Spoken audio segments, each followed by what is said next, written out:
messy.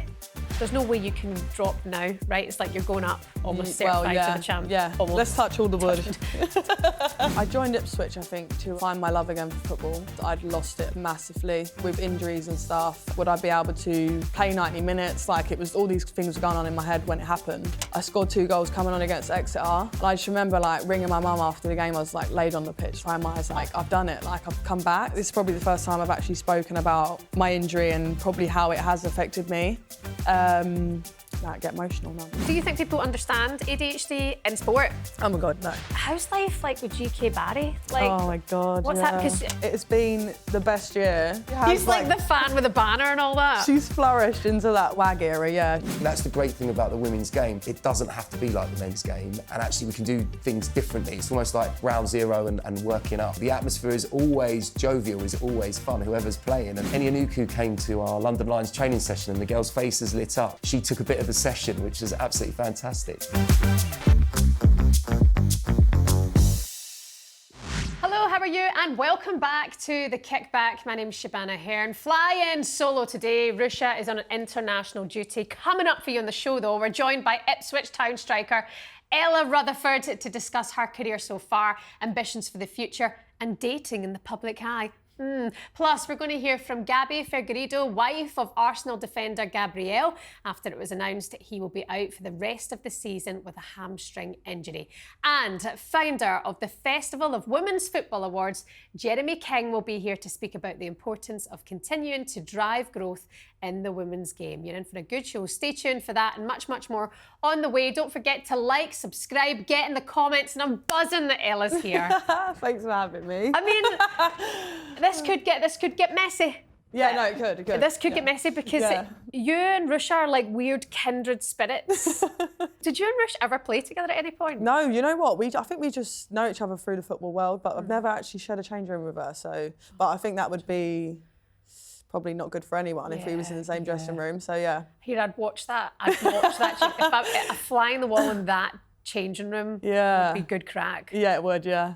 How are you doing? How's everything? Yeah, I'm all right. I'm good. Yeah, we're 3 games out from end of the season now. That's crazy. So yeah, I mean, it feels like when you're in it, it goes on for so long, but now we're coming to the end of it. Yeah, so it's exciting times. I think for Ipswich as a club anyway, because we set out to achieve something at the start of the season, and hopefully, you know, we're on the way there to that. There's no way you can drop now, right? It's like you're going up, almost certified to the champ. Yeah, almost. Let's touch all the wood. Yeah, it is, yeah. And when I joined Ipswich as well, like, I didn't really hear much about Ipswich because obviously I'm a London girl and whatever, but when I went down there and stuff, it's just like so mad, like it's just like another world there.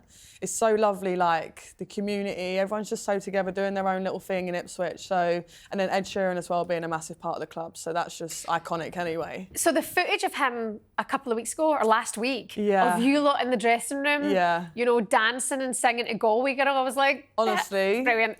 No, that was like the best moment of my career so far. I'm not even joking. Like, I was in the corner like fangirling, and I just remember when I got home I was getting ripped into by everyone, just like, have you seen yourself on that video? And I was like, yeah, I'm just in the corner like, is that you?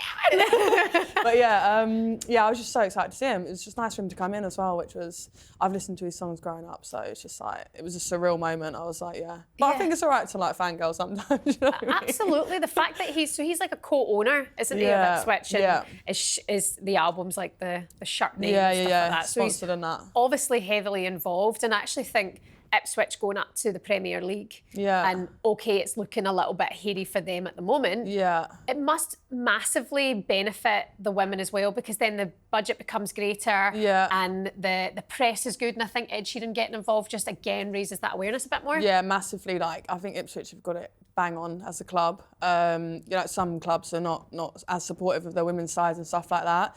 But I think they've really, like, you can see the investment they've put in this season, especially because, you know, like I said, we set out for promotion and stuff, and like, yeah, it's just a great club to be a part of, and you can really see that everyone's pushing in the same direction. So yeah, it's great to be a part of. I mean, to go a season when your ambition is to let's push and try and go up, let's go up a season, and you've got 3 games left to go, and it looks like that's happening. You know, again, touch wood, but it looks like you're on the right journey. It must be such a happy dressing room to be in.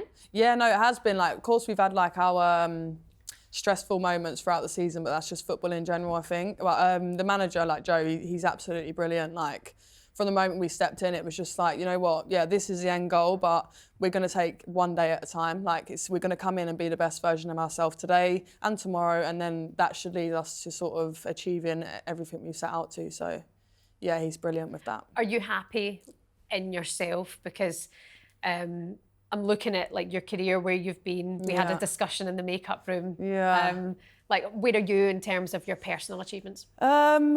So yeah, I joined Ipswich, I think, to find my love again for football, because I'd lost it like massively with injuries and stuff, which I was out for like 18 months, I think it was. Like, I had one surgery, got back from that, it was ACL, and then had a massive setback. Like, it was like 12 months into my rehab. I'd got back on the pitch, played a few minutes, and then I was like, something's not right. So club scanned it again. And then I had to have a second surgery, which was like a lot more major, because I had to change surgeons as well. I had Andy Williams, he was like, you know, he does all Premier League players and stuff, and he was just like, sat me down and was like, I've only ever done this one other time to like some other academy boy in the Midlands. He was like, so I don't have the statistics to tell you like if you'll come back from this sort of thing. Oh my God. Because I'd ruptured LCL, and then my bicep tendon, like hamstring tendon, was split down the middle. So it was quite a like difficult surgery to have to sort of do. But yeah, I mean, he'd done it and I'm back on my feet now. But I didn't think like, I just didn't know. I was just apprehensive. Like, would I come back the same? Would I feel the same? Like, would I be able to play 90 minutes? Like, it was all these things were going on in my head when it happened. But yeah, since I've been at Ipswich, like probably the best career move I've made to date, because I went there to just do one thing, and that was just to play and just enjoy my football again. And that is like, I really have found the love back for the game, so. And I follow you on social media, and I love seeing the pictures like of goals being scored and your celebrations. Like, you've been banging them in. You've been doing your job as well. Like. Yeah, I have. That's it though. Like, I remember when I scored like my first game back in an Ipswich Town shirt, I scored 2 goals coming on against Exeter. And I just remember like ringing my mum after the game. I was like laid on the pitch, like literally crying my eyes out. You know, it's just like overwhelming. Like, I've done it. Like, I've come back, sort of thing.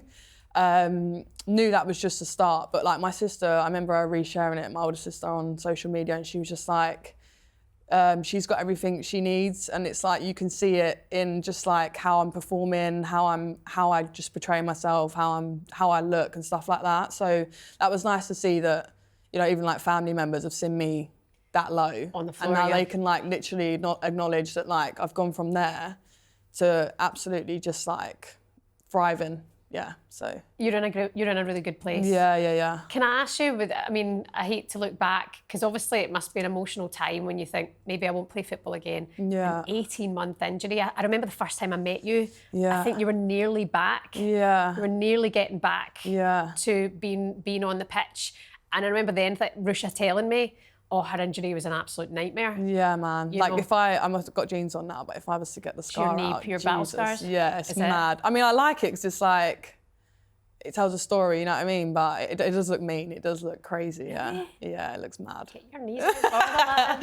Let me get my knees out, yeah. But yeah. Was it really tough in that time? Like emotionally, mentally? Because we hear a lot of players who really struggle in those times. Yeah, I'm really like, it's mad really, because with injuries, I feel like you have no control, but you have to like be composed almost, like in situations that you don't have control over. And in that time, like I'm quite a person that likes to be in control and know that I can sort of, manage things, but I had no control. Like I was literally like panicking, like, I was just in an awful place, but I've not looked back and reflected on that yet. Like this is probably the first time I've actually spoken about my injury and probably how it has affected me. I get emotional now. I'm not going. It was a difficult time. Like, I'm not gonna beat around the bush about it. Like it was crazy to just almost feel like my whole personality and who I was just taken away from me. And then it was like, well, who am I? Do you know what I mean? Because where am I without football and stuff? Yeah, like I'm just known as I'm just known as Ella the football player, and that's who I know myself as. So then I was having to like think about like, who actually am I without football? So it was a difficult period to be in. Yeah, it was quite like, just, I don't know. Yeah, I just felt lost almost. Oh, but yeah. Yeah. Not gonna get sad about it now because I'm back. But you're back and you're going up. You're going up. Yeah, I am. Yeah, I'm on the way up. So that's the main thing. But yeah, it was definitely a difficult period. Sorry to make that seem like emotional, but I do think when we have footballers sitting here, they all touch on how blooming hard it is, that injured period. And then it's even more difficult because it's not then like the club are promoting you. It's not then like you're playing with the rest of the players or you're training with everyone else. So it is probably quite an isolating, lonely time. Yeah, definitely isolated, I'd say. Like, do you think it's important, Ella, that in the discussions that you're having now, that from the beginning you're encouraged to always have other things, you know? Because you have to full focus on football if you're going to do it at the highest level, right? 100%. But to have your other bits and bobs going on. Yeah, 100%. I think that's probably the biggest thing that I learned because I was playing full-time like football from like 18. Right. So, and like you said, you have to literally all in. If you want to go the whole way and you want to take it seriously, it's like you've got to eat, sleep, bloody football. That is literally it. Like, so it's it's definitely something you've got to be in the moment with and just put your all into. But yeah, having an injury definitely made me like just realise I need something here. Like if football goes wrong or even if like I've had a bad session or a bad game, I need to make sure that I can go home and I'm just Ella, my mum's daughter, and I've got friends that I can be around and things like that. Like I really needed to try and find who I was away from that and separate the two. But yeah, so I also like got into a lot of coaching through my injury, which was like massive for me. So two of my friends have got a all girls football academy, pro to pro, and that was like somewhere I could find another identity because the kids there were unreal. Like it didn't matter to them that I was injured because in front of them was stood Ella Rutherford to them. So it was like, it was just, I felt valued again. I felt like I had another purpose. So that definitely got me through the tough times as well. So I had a bit of coaching on the side, which I really enjoyed and I still do now. So. You're still doing that? Yeah. Have you got like, 20, 35 people, World Cup coming here? You're going to have one of these little superstars running amok for the Lionesses? Yeah, that's mental, yeah. To think that as well, like, it's just, it's a really rewarding thing to do because it's like, I mean, I can give back and I can see the fans and the little kids and stuff at games, but to actually be able to be involved with like the development and their careers and stuff from like that young of an age, that you've got kids running around that are literally like this big. So I just hope that obviously I can play a part in their career as well, which is obviously part of being a footballer and the job. Like say, when you can take the heat off yourself and put all of you into somebody else and try and improve them, like it's very rewarding, you know? Yeah. I see it with my kids sometimes. I'm like, oh, I nailed being a mum today. Other days I'm like, nailed it, yeah. Oh, I love them. To be fair though, like, bloody hell, hats off to you because, actually hats off to you. I like kids that you can give back. Having your own is... So you had your hour run around, see you later. Yeah, I need more of that. Yeah, no, I can imagine. So yeah, hats off to you. That's a full-time hard job as it is, so I appreciate that.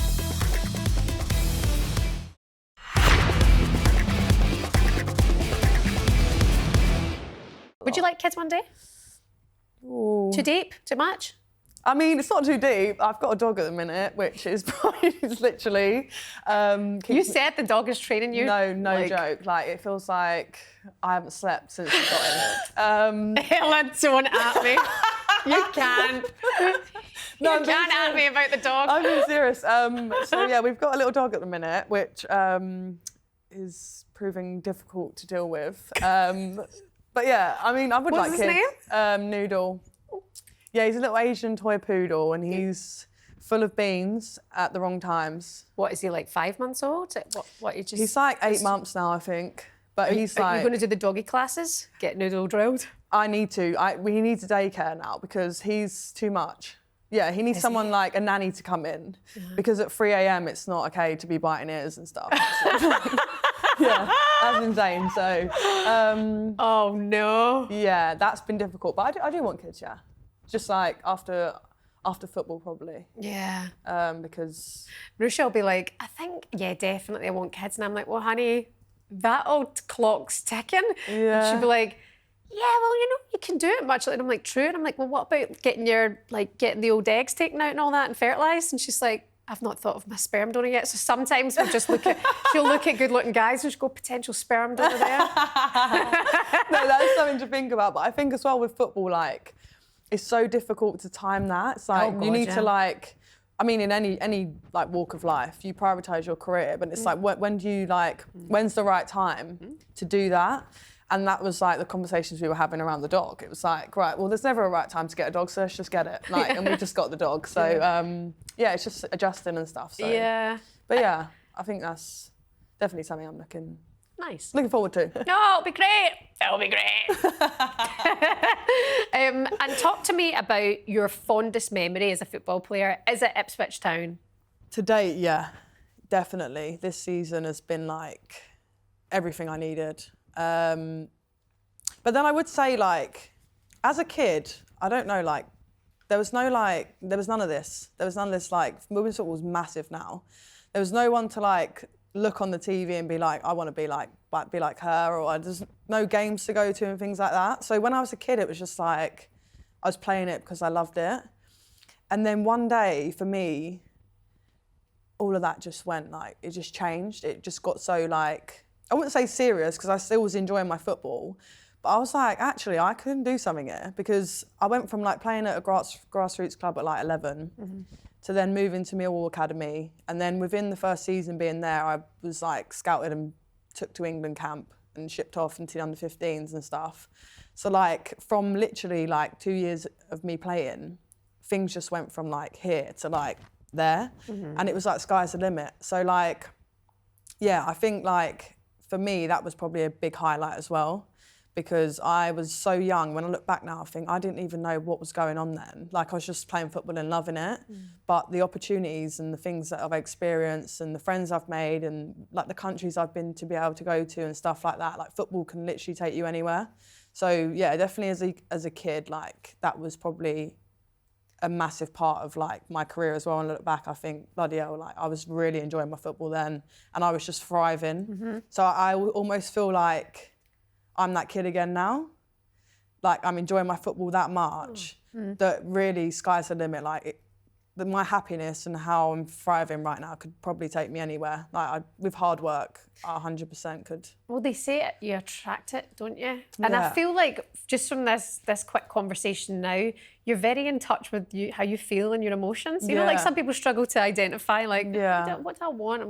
But if you're happy, anything can be possible. 100%. That attitude. 100%. And like, it's hard to find that, I think, sometimes in life, because you could have a bad day and think, bloody hell, I'm depressed now. Do you know what I mean? But like, I think it's just, I'm quite an up and down person. Like when I said undiagnosed at the start, like I could be down here and then up here, but I also know that if I am down here, that tomorrow I could be here. So it's okay. Do you know what I mean? So yeah, that's definitely something that I probably got hold of during my injuries was my emotions. I'm not going to say like they're bloody, I can control them and all that, like all like that. But yeah, you punched a wall out there, so. There's a man out there lying on the floor with I'm joking, that didn't happen. No, but yeah, like I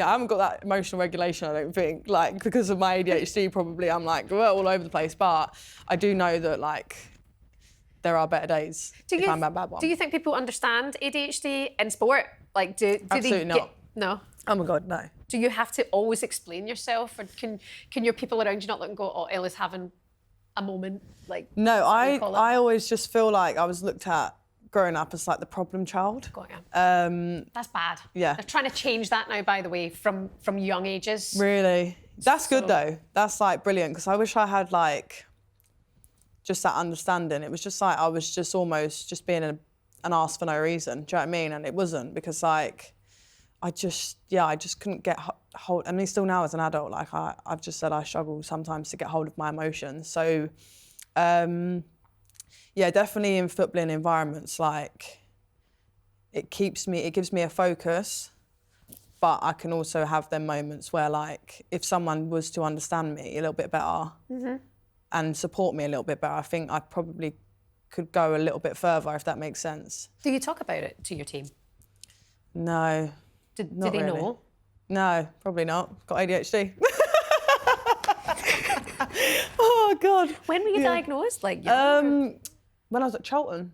Wow. It's like about just over a year ago. See, I didn't know this about you. Yeah. You know. My mum's always called me undiagnosed ADHD, but when I was at Charlton, I remember speaking to the doctor there, and she was just like, I was just telling her like all my thoughts like in the physio room because I was injured. And I was just like blur, and she was just like, not offensively, but like, have you ever like thought about like sort of being diagnosed because like whatever? And like at the time, I didn't even take it to offence. I was like, no, you're probably right, because I probably having that obviously doesn't change anything, but I think it helps me understand myself a bit better. Whereas if I'm just going about my day and I don't acknowledge that, then I sort of almost feel like, I don't understand me. Do you know what I mean? Or why I have these moments and stuff. But I think being diagnosed is like, okay, cool, there's actually a reason. Yeah. I think it's funny, we were having this conversation in the office recently. My wee boy's just been diagnosed with autism. Okay. And he's very young, you know, he's 5, and I'm thinking, is it a maturity thing? But he's always been a little bit specific. Yeah. Do you know what I mean? Like from a baby, and you have to do things a specific way. Yeah. So if he's out of our house, out of his comfort zone, and somebody doesn't do it his way, he could be like, well, he's been a bit naughty today. Yeah. I'm like, no, it's just, you don't understand his ways. Yeah. You know? And some people were saying, well, yes, sometimes then you just have to get through that. And I'm like, but if it were that you had a broken arm now, and everyone would rush to help you and make sure you're all right and give you that extra moment, you know, that extra patience. And I think with ADHD and autism, it's Autism Awareness Month now. I think it's so important for then people to say, actually, remember that not everybody thinks and ticks the exact same way as you. Yeah. You know? So now I know this. If I were your team, or if I were your manager, or if I were, I don't know, a mate, and you were having a moment, I'd be like, Ella, are you okay? Yeah. And you feel free to say, I'm having a moment. Episode, or whatever it's called. I don't know what it's called. Like, I just think it gives so much more understanding to people, and then the world will be a better place. No, 100%, 1,000%. I think as well, like, credit to you as a mother, because like that's, you know, your child, you know what I mean? And like, he will need that probably extra support throughout his whole life, and will be misunderstood completely, because there's been times where the same with me, like I've been completely misunderstood, and I'm like, I hate that. Oh God, it's just who I am. But yeah, that's difficult probably as well for you to like, because I feel like they just think you're being an arse. Do you know what I mean? Or you're just being... Yes, and you know, I don't know, it's like there's like excuses. People think, oh, that's just an excuse. Yeah, and it's not. Like, no. Yeah. No, they're different. It's a different way of being kind of thing. And if it were such a clear and obvious injury or disability, you'd give somebody leeway. 100%, yeah. And I think as well, like picking up on it quite young, then 100% like help. Yeah. When he's a lot older and he can understand himself, do you know what I mean? Because I've just got hold of it now at 25, next end of the month. So it's like, only a year ago, there was a reason behind why people were looking at me and misunderstanding me in a way, so. Yeah. Good for you. Yeah. Fair play to you. Yeah. Ella, you've just gone up another notch. Fair play. And how's life like with GK Barry? Like, oh my God. What's that? Because I mean, I still refer to you as eyelashes. Yeah. No, I am. Yeah. I actually love that. Like that was like I was in my prime when everyone was like, no one knew who I was, but I was being called eyelashes, and it was an experience. Yeah. Not Ella the footballer. Yeah. Eyelashes. Yeah, I had another identity, and just like appreciating the eyelashes, which was lovely of her, bless her. She couldn't call me any other name.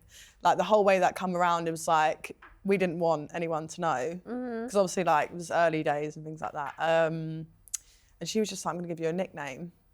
And then, yeah, she just said eyelashes, and I thought, that's really lovely. She could have called me anything, you know what I mean? If you asked her a year on now, what she'd probably call me, it'd be some awful names probably, yeah. It could be. When I watch social media as well, because I've been watching her channel for a long time. Yeah. And then you now see her talking about you, and she refers herself to as a wag. Yeah. Making my wife dinner for coming home. Yeah. Would she call you an angry Beast? Yeah, she calls me loads of things, that's what I mean. She's a vicious beast. Yeah, no, bless her. Yeah, how has it been with her?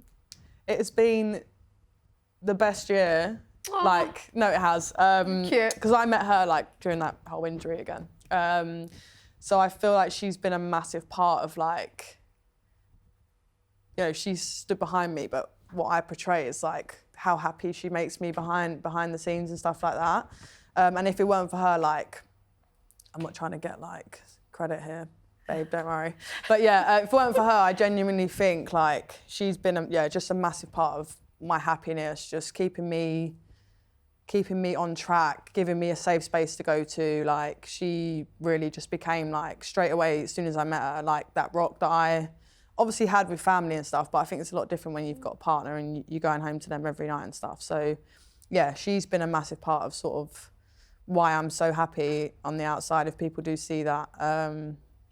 Since I met her, she's changed my life. Well, good for luck the to better. you. Good luck to you both. Yeah. It's a nice thing to witness, I think, as well. Yeah. I love it when she's at the games as well. Yeah. No, she really has. She's like the fan with the banner and all that. She's flourished into that WAG, into a WAG era. Yeah, she's cooking dinners and enjoying just coming to the game without And Prosecco. she's not got a clue about football either. Like, she's very openly like, what is the offside? She ain't got a clue what's going on. She's just, I'm like, babe, what do you do when like I'm playing? She's just like, I just watch you, and I'm like, okay, cool.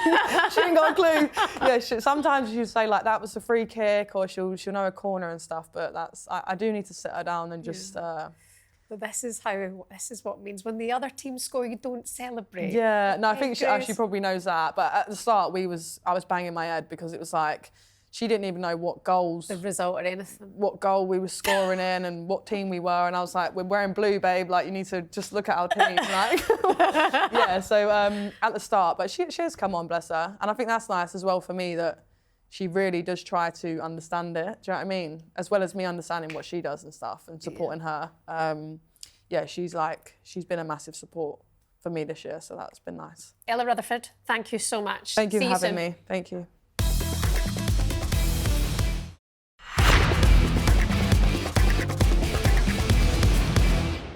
Now, the Kickback sat down with Gabi Figueiredo, wife of Arsenal defender Gabriel, who is now out for the rest of the season with a hamstring injury. She spoke to us about the latest series of Married to the Game and finding her own success. Here you go. Gabi, hi, welcome to the Kickback. Thank you so much for joining us today. How are you? Hi, thanks for having me. I'm good, and you? I'm very well, thank you. So you're here today to talk to us about Series 2 of Married to the Game, where you and your husband will be taking part. What can you tell us about the new series? What can we expect? I think the fans and everybody can expect to see a bit more of our real side that sometimes is difficult to see on social media. And I think this is the best part of the series, that we can show who we are and a bit more of our lives behind the scenes. How important is that to you to be able to show that? Because like you said, social media can sometimes be a bit of a highlights reel, and especially on like Instagram, you can't really interact with people in that way. So how important is it to show like who you are on this new show? I think this is one of the things that I think most, and that is why I accepted to be part of the show, because we are not just someone married to a footballer. That is why I think that most of the girls hate the term WAG, because it's how they want to describe us, like you are someone married to. So I think it's nice that we can show that we have our own value, that we have our own talents. And I think that is why I accepted to be part of, and I hope that the people could see this.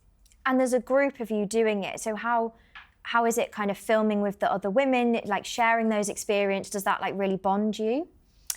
Yeah, to be honest, we didn't film a lot together. It's more like separately. But yesterday we had the premiere and it was very nice. We had the best time together and we could chat a bit about everything, about the series, about the behind the scenes. So I think it's nice that we can see a bit more about our lives and know a bit more each other in the series. Yeah. And you, of course, are married to Gabriel. does that ever get awkward, Gabrielle?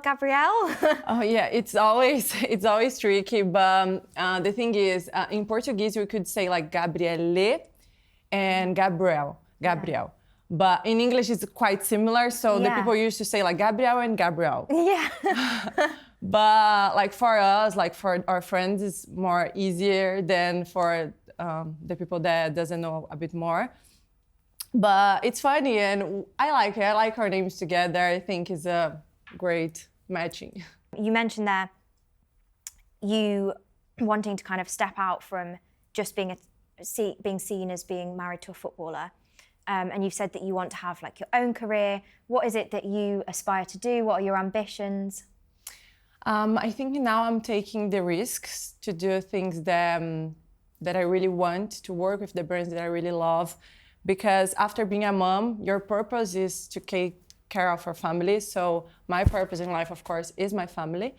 But now, of course, it's amazing when you could feel yourself again and have your own dreams, have your own desires beyond your family. So I think now is this that I'm living. And you mentioned your daughter there as well. How important is it for you to show her what you're doing, and you know, for her to see what her dad is doing, both on the pitch and off the pitch, but also what you're doing? I think after my mom, Gabrielle is my biggest inspiration. So I think I want Maya to feel the same that I am her biggest inspiration, you know. So I think everything that I'm doing now, teaching her the right way and doing something for my work, for my own life, I think this in the future will show a bit of who I am for her and the values and everything. So I think that's it. That's really lovely, and that's something that we've kind of spoken to a few sports women and people who are married to particular sports personalities about, you know, kind of showing that next generation, that inspiring them almost, you know, that they can do whatever they want to do. Yeah, of course. I hope that my followers and even my family and my friends could see this on me. I wanted to touch on, obviously, Gabrielle's injury as well. Again, it's something we speak about. We speak about injury a lot, and it obviously takes a physical and a mental toll on the athlete. But how is that for you? How does that kind of manifest in terms of the wider impact that it has? It was the first time in 2 years that he's injured now. So basically, we never expected something like this. I think we need to trust in the process. We need to trust in God's plan. We need to trust in everything. He is living his best moment. So, of course, this is so sad for him, especially for us as well. He has this desire, this need to play, to be there for the team. He loves this. So I know that it will be a tough time for us. But we trust that we will be together and we will go through this. And hopefully for the next season, he will be the best again. And that's it, just trust in the process. And like you said, obviously, he's been performing really well. So it is a big kind of setback for him. How is it like watching him? How do you feel when you get to watch him do what he loves and also, you know, sharing that as well? It's how I said, like after my mom, he is my biggest inspiration at all. So I love to watching him every day, not just on the pitch, but behind the scenes. And I think he's doing an amazing journey with Arsenal and everything that they are doing together. And I know that the fans expected to win trophies and great and good things. But we'll need to look like where Arsenal are now and where Gabriel are now and be grateful and proud of. Absolutely. Yeah. Just before I let you go, I wanted to do a little quick fire section with you. Just get to know you a little bit more for our viewers. So start off, what's your favourite song or artist? What are you listening to at the moment? Wow, God. I really love Coldplay. I think it's one of my favorite bands. They've got some bangers, haven't they? Yeah, I love it. I think, we could say Coldplay. Yeah. Favourite food? Brazilian food, of course, always. An early bird or a night owl? Early. Yeah. Yeah, of course. Yeah, got because to be. Of my, I am a mom, so you know how it works. Maybe connected, but if you had a superpower, what would it be? What would you want your superpower to be? I don't know, maybe disappear, and appear in somewhere. I think this is nice. If you had one thing you couldn't live without, what would that be? My family, of course. And your favourite way to unwind after a busy day? Stay together with my daughter and Gabriel. I think it's the perfect way to chill and put your mind in the right way. Yeah. And finally, before I let you go, one fun fact about you that maybe we don't know. I used to work as a brow designer and a makeup artist. It was my first job. So I think nobody knows about that, or just my family and close friends. So yeah. Well, I was going to say your makeup looks amazing. Yeah. So sometimes I did my own brow and my own makeup, own hair. So I had this talent. That's amazing. Yeah. Well, thank you so much for giving us your time on the Kickback today. Thank you. We wish you all the best. So we obviously wish Gabriel all the best with his recovery as well, and can't wait to watch the new series of Married to the Game as well. Really excited for that. Yeah. Thank you so much. Thanks so much for your time.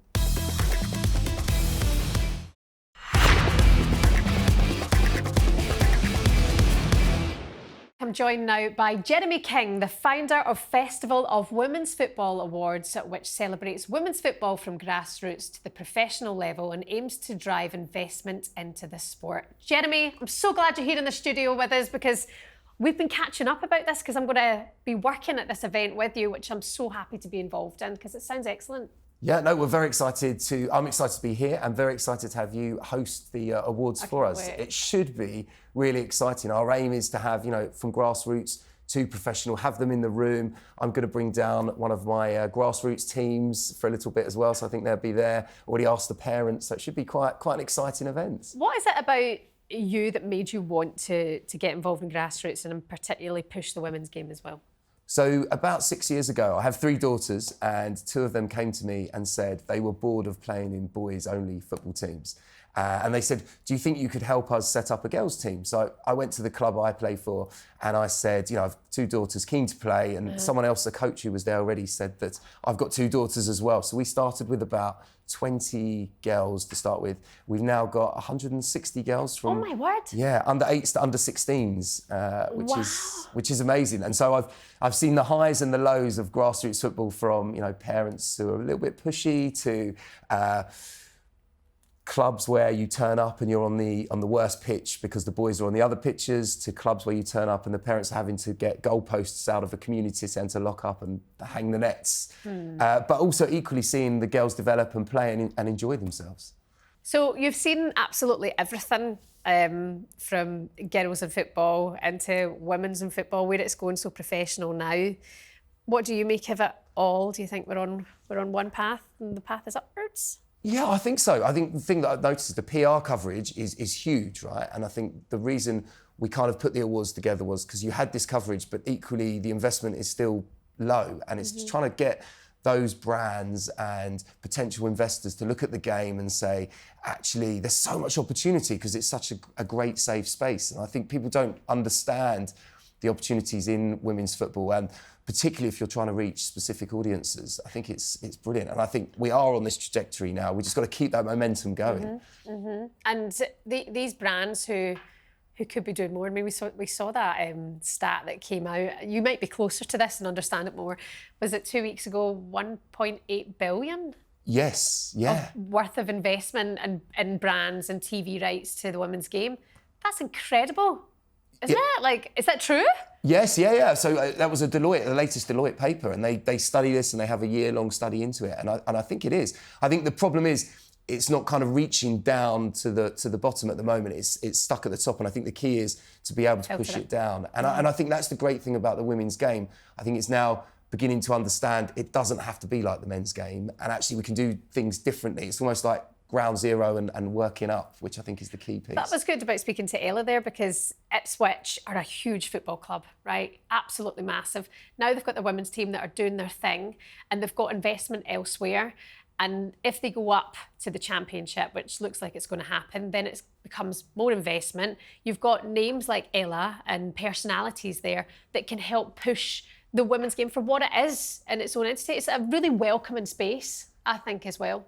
Yeah, I think it's unbelievable. And when I take my daughters to some of the games, what I love about it is the fact that you see a whole variety of people. There's certain things you see at women's football that you never get at men's football. The atmosphere is always jovial, is always fun, whoever's playing. And the banter, we went to the recent Spurs-Arsenal derby, and it was quite interesting. There were girls in front who were Spurs fans and the girls behind that were Arsenal fans, and they were bantering throughout the game, but really friendly and nice. And it was just so nice to see. And that whole thing about being entertained and having that whole family atmosphere to it as well is just brilliant. I mean, I've been taking my kids since they were born, really, to the women's football games, and it's funny how now they see that as the norm. I speak about it on the show all the time.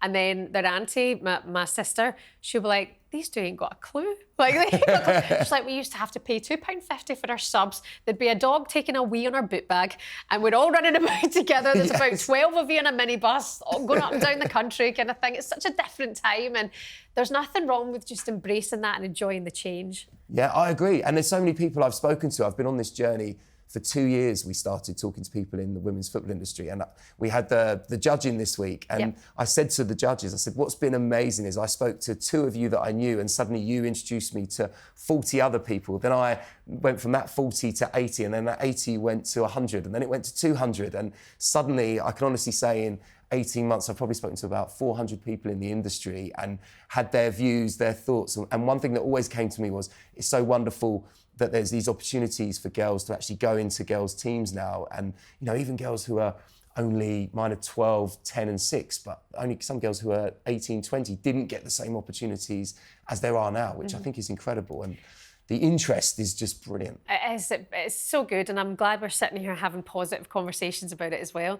The awards night on the 23rd of April, tell us about what people can expect from this. Is there still ways people can get involved? With my old business, other business, Festival Media, we got rid of the sit-down black tie award ceremonies about 10 years ago, just to make them a bit more interactive. So there's food and there's drink and hospitality, and then you go upstairs and we have like an awards cinema, and then you'll take to the stage. Give us the overview of what's happening, and we'll have some great presenters. And the idea is to have some grassroots players presenting to some professional players, and some professional players presenting to some grassroots, and bring to life some amazing stories that we've seen. You said when you were going through the judging process in the last couple of weeks, there was a story that really stood out to you.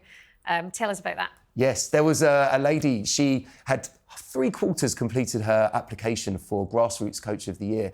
And I emailed her and just said, the deadline is in a few days. And she took a day to come back to me, came back and she said, I'm not sure, Jeremy, that I'm good enough and the competition will be so high. I then read through what she'd written and I said, look, I have to be honest, you've got a brilliant application here, you should definitely finish it. We sat there on Tuesday, went through the entries, the judges discussed and debated, and she's only gone and won Grassroots Coach of the Year, which Brilliant. is a beautiful story. I mean, and it's just encouraging as well. I think if people are sitting maybe sometimes doubting themselves, that imposter syndrome, am I good enough or whatever, it's actually like, believe in yourself, you're really good. Yes, yeah. And it's so many wonderful characters in women's sport, I feel, that need that spotlight shined on them, and it needs to be showcased in that manner. And that's what we're trying to do. And we didn't want to leave anyone out. So we've got the grassroots, the professionals, and then we've got the people behind the scenes. So those involved in things like sponsorship deals or experiential activations. Yeah.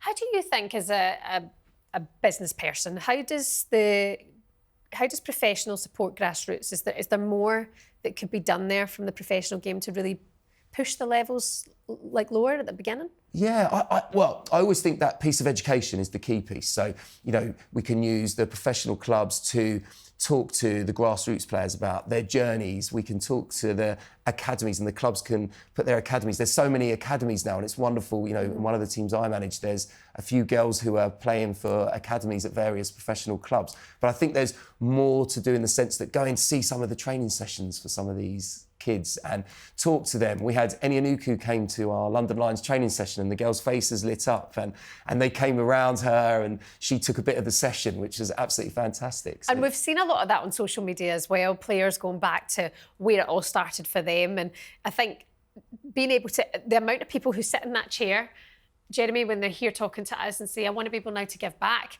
it's like, go back, then go to grassroots and really push that, because, I mean, how much that can inspire the younger generation is so important. I absolutely agree. And that's been one of our pitches, I suppose, to brands who we've wanted to get involved in the project and say, look, you could be on and involved with girls from grassroots all the way up to the top of the pyramid. And I said, it's great, you know, and we want to show how the power of women's football and sport is not just actually about becoming the best footballer. You can take the skills and the confidence and take it into your personal and professional life later in life, which we think is brilliant. And that's what we're championing as well. Yeah, absolutely. Just quickly, a word on the World Cup as well. I mean, 2035, I was sitting here having this conversation now about the event on the 23rd of April. I can't imagine 10 years from now, Jeremy, where it's going to be. I can't wait. Oh, it's amazing. I mean, my biggest problem was... Hope I'm not dead. Yeah, well, you laugh. I sat there and I was like, 2035, oh my God, I'm going to be nearly 60. And I was thinking, how old are my girls going to be? Are they still going to be playing? But I think by then, it should be amazing. The impact of the Euros here was incredible. I mean, we took a punt on tickets for the Euros final before it even started, and I loved it. We got 5 tickets for £56 to the Euros to Wembley, final. Euros to Wembley, final? yes. Oh my God, those tickets were gold dust, Jeremy. Yeah, it was unbelievable. Everybody, people who hadn't spoken to in 15 years were like, any chance you can get me a ticket to Wembley? And on the day of, and I'm like, no, I can't do that. I actually met a friend that I'm still in touch with now. Her name's Hannah Robb. She's a golfer.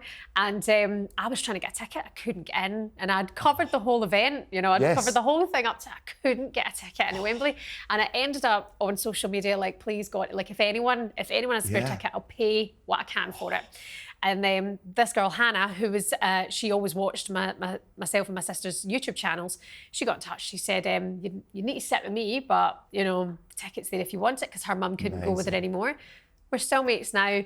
The atmosphere that day, to know that you were in Wembley with your kids, to watch that changing point. I mean, there's been multiple changing points, but that one was the one. Oh, yes. Right? That was the one.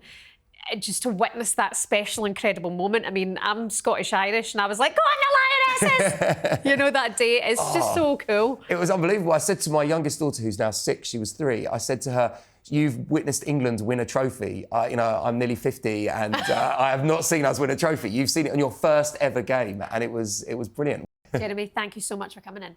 Wonderful, thank you. What an interesting show, lots to unpack there. Please get in the comments, leave your say on what you thought of today and who you would still like to see on the Kickback coming up. We're building up to the Euros, about 80 odd days to go now. Like, subscribe, leave a comment, and I'll see you again next week. Bye-bye.